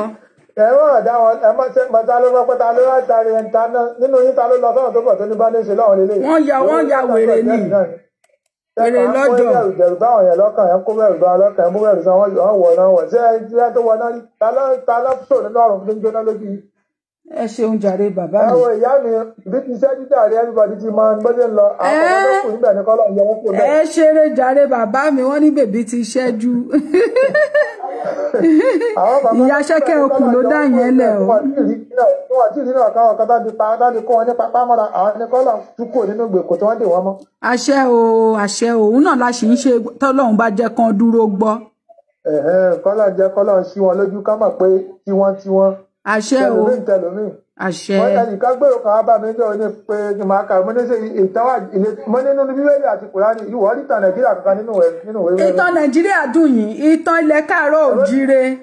Ní mo ṣe káàtì ẹ̀kọ́ pọ̀ bẹ́ẹ̀ ṣe pé láti ẹ̀ nígbà àti ẹ̀ tí kúrò ní Nàìjíríà mo ní ìjẹ́ ọ̀rítà ilẹ̀ ní gbogbo ibẹ̀ ìjẹ́ ọ̀rítà Nàìjíríà ń bẹ nínú ìwé méjèèjì dáńgó wá bá wá bẹ́ẹ̀ ni ká tó wá lọ pé ìtàn ilẹ̀ Yorùbá kan á fi kó alẹ́ rú ni. Ẹ ṣeun jàre. Ẹ ṣeun bàbá mi ẹlòmínà ti ń gbìyànjú àti pè wọlé adúpẹ́ jàre. Ẹ ṣeun yà. Ẹ jẹ́ ń pe bàbá mi padà. Hello bàbá mi ẹ bá mi dá sí o. Ẹ kú iṣẹ́ o. O à ń gbọ́ yín báyìí. Ẹ kú iṣẹ́. Yes sir. Àwọn alálẹ̀ rẹ̀ wọ́n máa gbà fún yín. Àṣẹ. Bẹ́ẹ̀ni mo dúpẹ́ lọ́wọ́ Ọlọ́run Elédùmarè pé padà wọ́n ti ń dìde. Èyí tí mo fi sọ bẹ́ẹ̀ ni pé wọ́n ti ń dìde ẹ bá wo tó torí Facebook. Ẹ wo báwọn àbáyàn ẹ wo bọ́n ti ń tira wọn tẹ̀sí. Ẹ wo bọ́n ti ń takora wọn. Ilé bá ní ayọ̀ ilé ìsọ̀bà ilé àní. Atútùmọ̀ ẹ̀ níbòmí. Gbogbo wọn ni wọ́n lọ sí lọ gba scholarship Saudi scholarship pé kó wá máa da orí àwọn tí wọ́n rú. Ẹ wo bọ́n ṣe ń gbéra wọn lọ sí court. Kọ́ máa gbéra wọn lọ court. Tọ́lọ̀ náà ni wọ́n ń jà fún báyìí. Allah kì í ṣe Ọlọ́run ló ń jà fún Allah ni wọ́n ń jà fún. Báwo làwọn people ṣe useless báyìí náà? Báwo náà ṣe useless ẹ̀dẹ̀ ń gbéra ní sórí ẹ̀dẹ̀ ń pẹ́pẹ́ ẹ̀dẹ̀ ń orí kéèyàn wá gba ẹ̀sìn ẹ̀dẹ̀ ń gbéra ní sẹ́sìn ẹ̀ torí ẹ̀ ta lórí ẹ̀ máa pé tó máa wá fẹ́ pé irú ẹ̀sìn tí wọ́n fira wọn ṣe yẹn irú ẹ̀sìn yẹn lòun wá máa gbà tó bá jẹ́ pẹ́sìn Islam nìkan ló kù tí màá fi rọrùn wọ̀ kí n yà wọ̀run àpáàdì. Kò tí ẹ sọ́run àpáàdì nínú ìtàn Yorùbá kí ló ń jẹ́ ọ̀run àpáàdì. Àlẹ́ yìí kàn tiẹ̀ sọ pé tó bá jẹ́ pé ẹ̀sìn yẹn nìkan ló kù o wípé tó bá jẹ́ pé bọ́n ṣe ń ṣe rádaràda yẹn màá wá ní pé màá wá fi wọ màá ní mo fẹ́ gba ẹ̀sìn yẹn Ọlọ́run má jẹ́ kí n gbẹ. Bàbá àti ìyá Muhammed gan wọn kì í ṣe Islam náà wọn kì í ṣe mùsùlùmí ṣé wọ́n lè sọ fún mi wípé inú ọ̀run àpáàdì inú jáànámọ̀ ni ìyá àti bàbá ẹ̀ wà tó ń jóná báyìí.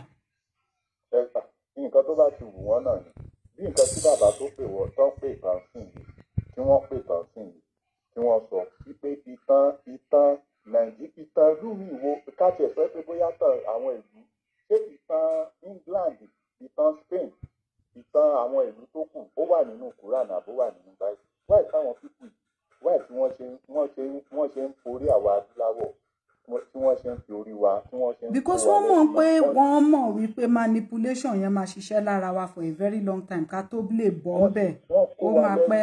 wọ́n kó wa lẹ́rú wọ́n tún kó ọpọlọ wa náà lẹ́rú. Kí la fẹ́ ṣe sí. But thank God for this internet tó wá ẹ̀ tó bá jẹ́ pé wọ́n mọ̀ ẹ́ pé bí kìíní ṣe máa ṣe ojú àwọn Áfíríkà ni ẹ believe me wọn ò ní jẹ́ kó dé Áfíríkà. Wọn ò tiẹ̀ ní jẹ́ kéèyàn dúdú kan ní lórí fóònù. Wọn ò ní jẹ́ kéèyàn ní access tó bá jẹ́ pé wọ́n mọ̀ ẹ́ pé bó ṣe máa expose àwọn ni wọn ò ní jẹ́ kó dé Áfíríkà kí ló dé àwọn ni wọ́n mọ àwọn ni wọ́n á dẹ̀ máa sọ̀rọ̀ bíi pé kò látọ̀. Ó wọná ni bàbá ti lè ṣe kinní kan ó wọná ni. Ilé ayé mi tí ìrẹ́ tó fẹ́ pò sí ó wọná ni ẹ tí wọ nǹkan tí wọ́n dán ẹ wo fídíò kan èmi ni mo máa ń sẹ́ndì àwọn fídíò sí ní lórí WhatsApp. Ẹ wo fídíò kan tó tún ṣẹlẹ̀ nílọrin lánàá tí wọ́n lọ ń bọ Ọ̀ṣun tí wọ́n láwọn bọ̀ láti ìdìmáàtì wọ́n dá àwọn yẹn dúró lánàá. Mo kú rí. Àwọn pípù yìí máa dá ìjà yìí sílẹ̀. Wọ́n máa dálẹ̀ àwọn ni wọ́n máa dálẹ̀ ẹ jẹ́ kán má bọ̀ wá. Àwọn nǹkan honest part of it jẹ́ ní pé gbogbo àwọn olórí wọn ẹ wo gbogbo nǹkan tó ń pè kíkankan nínú gbogbo olórí púpọ̀ àwọn olórí ẹ̀sìn wọn. Nẹ́tíwọ̀kì yín bóyá nìkan ti pè wọlé direct sórí fóònù yìí. Ó dà pé ẹnìkan ti pè wọ́n direct. Ẹ já wo bàbá píná yìí bó ṣe pín iná ó tún píná eléyìí pín iná fún àwọn àfáà. Oh, move this rubbish I want to see.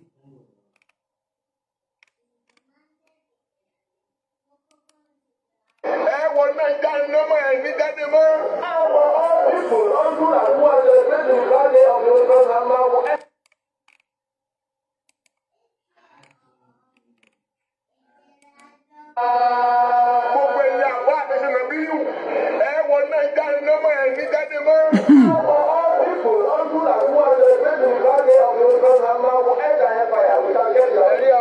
Wàyí náà dàkún gbogbo ẹ̀yin lè mọ́mù bẹ́ẹ̀ ṣe ọjọ́ bí ànábì.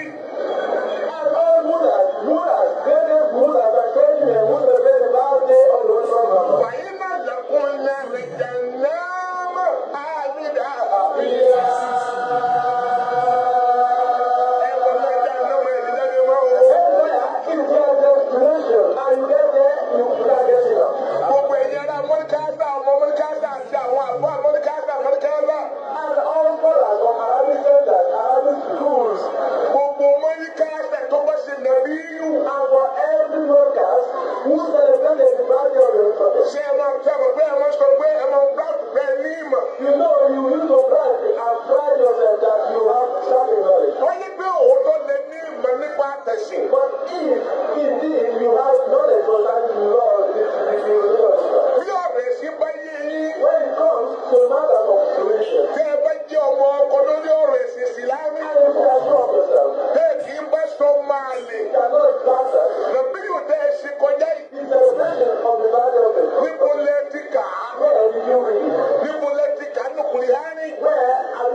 ṣe birthday Ànábì báyìí.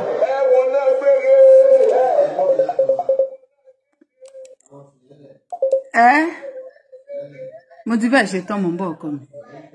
Hello bàbá mi. Hello bàbá mi. Ẹ̀yin náà wo nǹkan tẹ̀ ẹ̀yin náà wo bá ṣe ń fira wọn sẹ́sìn. Eléyìí tí ẹ̀ ti kú wọ́n eléyìí ti kú eléyìí ti pín náà lẹ̀ fún wọn. Àmọ́ bóyá nínú náà wà yìí bóyá jàǹnà mọ̀ bí àlèkìyà mọ̀ kí. Kẹ́sìn tán ní ìgbàwo lórí àwọn ọmọ Yorùbá fẹ́ pé náà ìgbàwo la fẹ́ gbọ́ ní. Ṣebí nǹkan tó fi ń fíńgà èmi ni mo mọ̀ jù ìwọ ò mọ̀ èmi ni mo mọ̀ Kùránì jù èmi ìwọ ò mọ̀ èmi ni mo mọ̀ nǹkan tá a lè ṣe tán lè fi wọná. Ṣé báwọn míì tún ti bọ́ síta nísìn wọ́n ti invent nǹkan míì tẹ́ bá kúnlẹ̀ kí ìyá yín tẹ́ bá dọ̀bálẹ̀ kí bàbá yín iná ni straight. Ẹ máa wọná ni kì í ṣọ̀rọ̀ àràmù nìkan. Post kìíní ẹjọ́ ẹ dá post ẹ̀ torí Ọlọ́run kìíní tẹ plane sí yìí kán wá sọ fún wa ibi tí Ànábì ti ní ká máa ṣọjọ́ òbí wọn. Ẹ wo àwọn gọ́ọ̀mẹ̀ntì olórí burúkú ta ní Nàìjíríà náà wọ́n tún fún wọn lọ́lùdé ọjọ́ wo náà fún wa lọ́lùdé ìṣẹ̀ṣẹ̀ ní Nàìjíríà. Wọ́n ti fún wa ní 20th of August báyìí ní Ogun State àwọn mùsùlùmí dẹ̀ ti bọ́ síta. Wọ́n ti announce ẹ̀ ní throughout Nàìjíríà ni. Wọ́n ti announce ẹ̀ pé fún Ogun State àwọn ará mùsùlùmí ti sọ pé àwọn ò gbà o àwọn máa lọ ilé ẹjọ́ báwo ló ṣe máa fún ṣẹ̀ṣẹ̀ ní ọlùdé ṣẹ̀dẹ̀ imagine. Ẹjọ́ ọdún tí wọ́n announce lọ́jọ́ Wednesday yìí tí wọ́n ní ọdún ànàbí àbí nǹkan kan ẹjọ́ ṣé wọ́n ṣe ní Saudi Arabia. Ó sú mi o. Ṣé wọ́n ọjọ́ yẹn mò ń bíyàwó. àwa kí lẹ sọ. Ọdún mò ń bíyàwó mi lọ́jọ́ Wednesday nígbà tó sọ pé àwọn ọmọ mi ò lọ sí school wọ́n dẹ̀ ń ṣe exam ẹ wo lórí púpọ̀ àwọn gọ́ọ̀mẹ̀ntì yìí àwọn ọmọ ń ṣe exam lọ́wọ́ ẹ̀jẹ̀ ní ká máa fún àwọn ọmọ lọ́lùdé torí ọdún ànábì orí burúkú tó fẹ́ ṣòfò tó wà. Wọ́n ní káwọn ọmọ máa lọ àwọn ọmọ ọjọ́ Thursday ni ó dà bọ́jọ́ Thursday yẹn náà fún wọn lọ́lùdé àwọn ọmọ ò lọ sí school lọ́jọ́ Thursday wọ́n dẹ̀ ń ṣe exam lọ́wọ́ torí ọlùdé wèrè ṣé ẹ̀jọ̀ ṣé wọ́n fún wọn lẹ́yìn ọlùdé ní Saudi Arabia tí wọ́n ti tánà bí ti wá ṣé wọ́n fún wọn lọ́lùdé. Àwọn ará Saudi wọn appreciate Mohammed ní àwa la appreciate ẹ jù. Ọ̀rọ̀ yìí ó ti ń kọjá bí nǹkan tí bàbá tán pè wọlé tí wọ́n sọ kí lorúkọ ẹ̀ àwa náà bọ́lọ̀ máa mèkì kí lorúkọ ẹ̀ káwa náà máa ṣe wáàsí àbí báwo náà ṣe ní àwọn. Kì í ṣe wáàsí o ká máa ṣe ká máa ìkéde ká máa sọ jákèjádò evangelism ni o. Kéèyàn náà máa ṣe níta bóyá tí àwọn kéèyàn bá ń ṣe irú rádaràda táwọn ajagun àti kí lorúkọ ẹ̀ yẹn máa ń ṣe kí bóyá ruta lọ́lọ́run làwọn èèyàn kan máa support láti máa ṣe irú program kó náà máa ṣe níta ìsọjí ìbóyá ìsọjí náà la máa pè kó náà máa ṣe níta láti máa ó sí etí àwọn èèyàn. Because this thing is getting too much. Before we know it, ṣẹ́rí tá a bá fi máa rí 20 years sísìn a lè má gbọ́ nǹkan tó ń jẹ́ èdè Yorùbá mọ́ àbáṣà Yorùbá. These people they are ready to kill our own culture. Kán tiẹ̀ sọ wípé a ní àwọn ọmọ mùsùlùmí míì tọ́jọ́ ọmọ Yorùbá wọ́n rẹ́dì láti sọ wípé Saudi ló ní ilẹ̀ Yorùbá. Ní ilẹ̀ Yorùbá. Wọ́n rẹ́dì. Ẹ wo nǹkan tó ṣẹlẹ̀ ní Ìlọrin lánàá. Wọ́n rẹ́dì àti sọ pé Saudi ló ní ilẹ̀ Yorùbá. Àwọn ìyá oníyà tí wọ́n lọ ń bọ ọ̀tún wọn jẹ́jẹ́jẹ́jẹ́ ìwọ náà ò ń bọ̀ láti yídì. Ìtanijí ni ìṣẹ̀ṣe máa ṣe. Ò ń bọ̀ láti yídì ẹ̀ kò sẹ́ni tó disturb ẹ̀ àwọn ẹni ẹlẹ́ni tí wọ́n dẹ̀ ń lọ bọ ibi táwọn mọ̀ ẹ́ pé àwọn ti lè fi Ọlọ́run àwọn tó ti lè dá wọn lò èdè disturb wọn. Tọ́lọ́run wá ní ìyà jẹ́ irú àpá àtọ̀ṣe rárá tó bá jẹ́ pé ibi tá a ti ní gọ́ọ̀mẹ̀ntì gidi gan ni irú ẹni yẹn ó yẹ kó wà lẹ́wọ̀n by now. Because o deny ẹni yẹn ní right ẹ̀ ni. Ṣé wọ́n ní wàá sọ nǹkan tí màá ṣe fún mi even tí ọmọ tí mo bá bí tó bá ti pé ọmọ 18 years ó free láti ṣe nǹkan tó bá wù. Mi ní right láti decide fún mọ́. Ó dẹ̀ disturb ẹni ẹlẹ́ni. Ṣé wọ́n ní wàá sọ nǹkan tó fẹ́ ṣe fún mi? Ibi tó wù nìyẹn láti lọ. Fún wọn àtọ́lọ́run sílẹ̀. Ó sú mi. Àbáfọjọ́ tán tẹ̀ sí pariwo wèrè wọn gan káàkiri gan. Ó ti yẹ kọ́ lọ hálà wọn yẹn gan ó ti yẹ kó tiẹ̀ ti sọ̀kalẹ̀ gan kó tiẹ̀ ti wá pariwo pé ẹyẹ ṣẹbọ mọ́ o nǹkan táwọn ọmọ lẹ́yìn ní sọ fún yín ó ní kẹ́ tẹ̀lé ká tiẹ̀ bí hálà wọn ká tiẹ̀ mọ̀ pé tòótọ́ lálà wọn tiẹ̀ wà láyé. káti ẹ̀ pé àlà àwọn gan sọ̀kalẹ̀ kó tiẹ̀ wá sí kó tiẹ̀ jáde wá kó tiẹ̀ jáde wá káti ẹ̀ wá rí tòótọ́ pé ó kẹ̀wò àlà yìí sọ pé ojú ọ̀nà ta fẹ́ rìn. Kò sí lẹ́yìn ilẹ̀ lárúbáwá tó bá jẹ́ pé tòótọ́ ẹ̀sìn yìí nìkan lọ́lọ́run á fi gba gbogbo ilé ayé là. Ó yẹ kí ìtàn pé àwọn England yẹn àwọn Spain àwọn other country wọn Ọlọ́run ò fẹ́ràn wọn. Ẹ̀dùn náà irú kọ́mẹ̀ntì wo lélẹ̀ mi ò ní kà jáde because Olódùmarè ò ní jẹ́ láṣẹ Èdùmarè mo kọ́ kò ní rí bẹ́ẹ̀. Fámìlì ẹ̀ náà ló máa tó bá jẹ́ nídìí ní òun àtàwọn ẹbí ẹ̀ ní wọ́n á jọ foríko. Kò ní ṣẹlẹ̀. Orí òun àtàwọn ẹbí ẹ̀ ní wọ́n á jọ foríko. Kò ní ṣẹlẹ̀. Òun àtàwọn ẹbí ẹ̀ gbogbo ìrántí ẹ̀ ní wọ́n á jọ foríko. Wọ́n láwọn ò ní gbọ́ ni àwa. Ẹ ṣeun bàbá mi mo dúpẹ́ ẹ jẹ́ kí n fi yín lẹ̀ torí mo rí ẹlòmíì tí wọ́n fẹ́ pè wọlé kí n jẹ́ kó jẹ́ àwọn ní last person ẹ ṣeun. Bàbá mi Fádàrè mo máa pè yín sí comment yẹn dẹ̀ bà gbogbo system mi ó dà gbogbo system mi rú. I don't want to believe it's true. It's not true. No. Can't be true.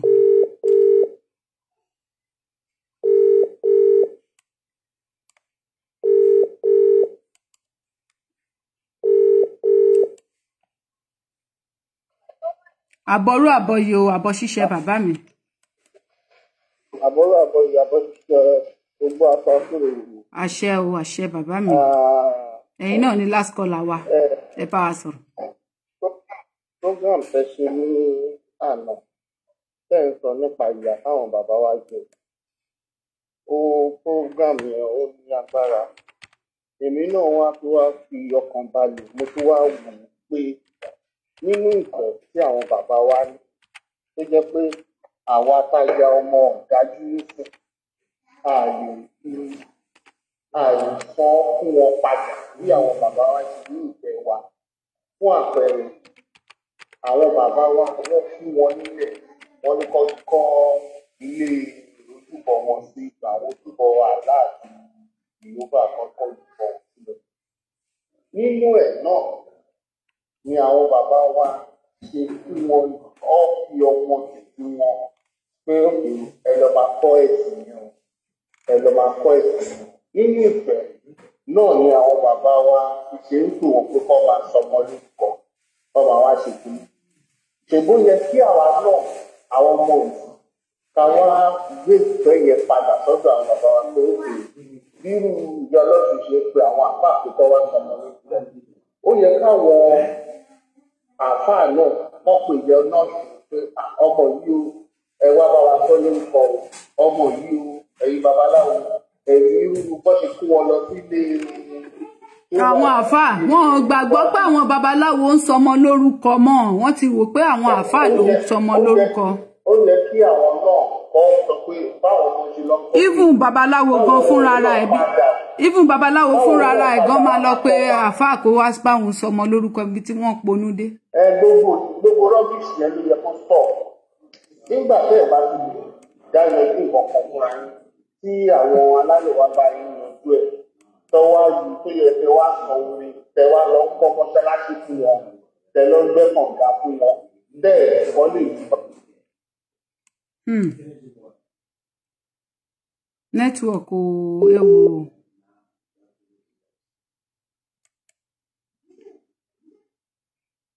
Nẹ́tíwọ̀kì o.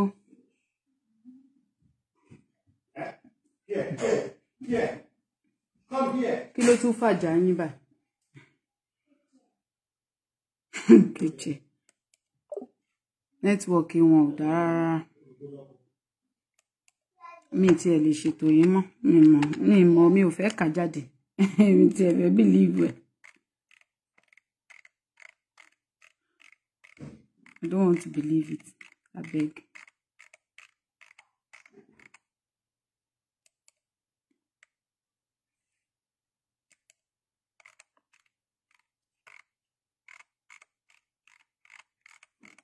Network wa Fádàrè dá. Agbérí ìwòyà, ayago ayatọ̀, ìwòyà. Ẹ̀jẹ̀ agbérí ìwòyà, ayago ayatọ̀, ìwòyà. Ìmbá ní eri ìwòyà, ayago ayatọ̀. ṣẹba ìyá mi bàbá mi Adébánjọ Abọ́sẹ̀dé ìyá mi ẹ ṣé mo dúpẹ́. Òun ni ẹgbẹ́ tí ẹ̀gbọ́n mi àyàtọ̀ àyàtọ̀ òyìnbó ní lísìn clearly àyàtọ̀ àyàtọ̀ ìjà fara balẹ̀ ọkùnrin erí ìwóyà obìnrin erí ìwóyà ọmọdé erí ìwóyà àgbààgbà erí ìwóyà ẹni bá gbérí ìwóyà ìyẹn àríjẹ́rí mú kárígbá jíde àwa ọ̀nà gbígbà owó ẹni lórí ìwóyà ọmọ ẹ ò níyànkú aya ẹ ò níyànkú ọkọ ẹ ò níyànkú ẹjẹ agbérí ìwóyà àyàtọ̀ àyàtọ̀ ìwóyà.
ìrànjẹ́ òde ò igi ẹ̀dùjù ire gbogbo táwọn wá ẹ̀lùjù ló wà ìrànjẹ́ òde ò igi ẹ̀dùjù.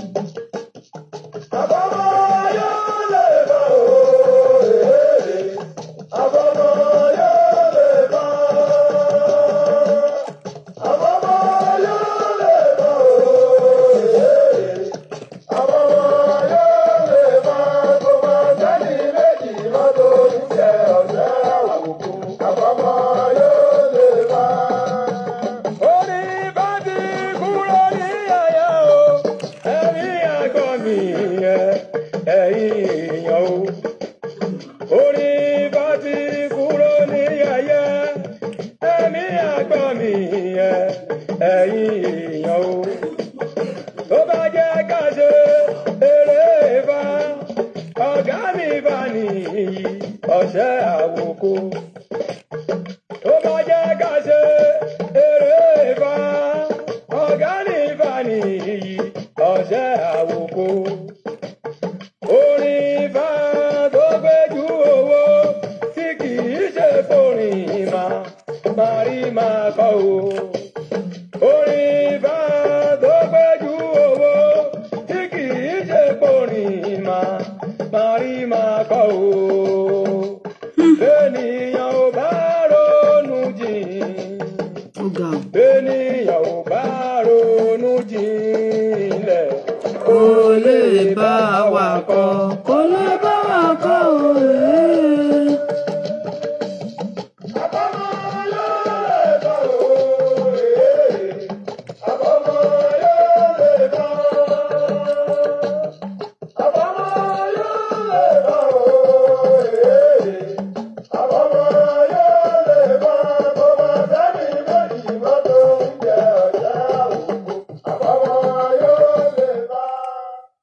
Bẹ́ẹ̀ ni àfọmọ tó ń yọ nílé Ifá.